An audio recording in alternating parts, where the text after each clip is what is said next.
श्री कृष्ण कहते हैं, अगर आज सब कुछ कठिन लग रहा है तो समझ लो तुम गलत रास्ते पर नहीं हो। कठिन समय इस बात का संकेत है कि तुम्हें साधारण नहीं बेहतर बनाया जा रहा है। बीज जब मिट्टी में दबता है तब उसे भी लगता होगा सब खत्म हो गया, लेकिन वही बीज एक दिन वृक्ष बन जाता है। श्री कृष्ण कहते हैं, धैर्य रखो, मैं देर करता हूं, अंधेर नहीं।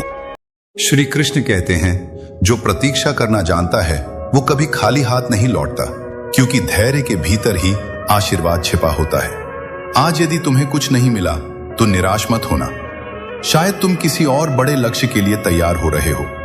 अपने कर्म को ईमानदारी से करते रहो। दूसरों की गति से अपने मार्ग की तुलना मत करो, क्योंकि हर किसी का समय अलग होता है। याद रखो, जो तुम्हारे लिए सही है वो सही समय पर तुम्हारे पास आ जाएगा। मैं सब देख रहा हूँ। श्री कृष्ण कहते हैं, जिस चीज को तुम इतने समय से मांग रहे हो, अगर वह अभी तक तुम्हें नहीं मिली तो इसका मतलब ये नहीं कि मैं तुम्हें सुन नहीं रहा।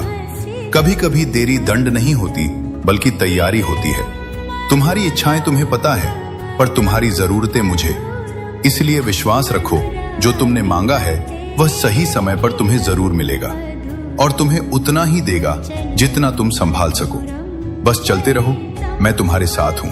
धैर्य रखो, शांत रहो, क्योंकि जब तुम्हारे कर्म सच्चे होते हैं तो ब्रह्मांड भी तुम्हारे पक्ष में खड़ा हो जाता है।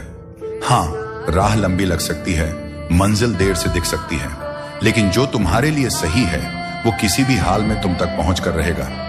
कभी कभी भगवान तुम्हें बस इतना परखना चाहता है कि क्या तुम सच्चाई और अच्छाई के रास्ते पर बिना हिले डुले चल सकते हो। समय भले ही कठिन हो, लेकिन विश्वास रखना, जो तुम्हारा है वह कभी किसी और का नहीं हो सकता, और जो किसी और का है वो तुम्हारे पास टिक नहीं सकता। इसलिए चिंता मत करो, बस अपने कर्म को पवित्र रखो, मन को स्थिर रखो, और प्रतीक्षा करो उस पल की जब जीवन तुम्हें वही देगा जिसके तुम हकदार हो, और उससे भी ज्यादा। जो लिखा है वो होकर रहेगा। एक रास्ता बंद करने से पहले भगवान 10 नए रास्ते खोल देते हैं। गर्मी के मौसम में पत्ते सूखने के बाद भी पंछी घोंसला नहीं छोड़ते, क्योंकि वो भी जानते हैं फिर से बरसात आएगी और पेड़ पर नए पत्ते आएंगे। जो हुआ उसे भूल कर नई शुरुआत करो, और याद रखो, जिसका कोई नहीं होता उसका भगवान होता है।